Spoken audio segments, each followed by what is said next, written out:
জুলাই আন্দোলনকে কেন্দ্র করে গঠিত হয়েছিল জাতীয় নাগরিক পার্টি এনসিপি।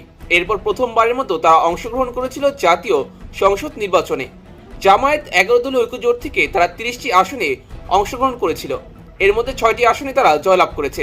প্রথমবার অংশগ্রহণ করে এই ধরনের ফলাফল প্রশংসনীয়। এনসিপি থেকে নির্বাচনে অংশগ্রহণ করে যে সকল নেতারা প্রথমবারই বাজিমাত করেছে সে তালিকায় রয়েছে নাহিদ ইসলাম, হাসনাত আবদুল্লাহ, হান্নান মাসুদ, আল আমিন। এর পাশাপাশি রয়েছেন আতিকুর রহমান মুজাহিদ এবং আক্তার হোসেন। এই 6 জনকে এবার দেখা যাবে সংসদে। ঢাকা 11 আসন থেকে পাশ করেছেন নাহিদ ইসলাম। তিনি শাপলাকলি মার্কায় মোট ভোট পেয়েছেন 1,93,872। তার নিকটতম প্রার্থী পেয়েছিল 91,833, অর্থাৎ প্রায় 2000 ভোটে তিনি জয়লাভ করেছেন। অন্যদিকে আক্তার হোসেন 1,49,000 ভোট পেয়ে জয়লাভ করেছেন রংপুর 4 আসনে।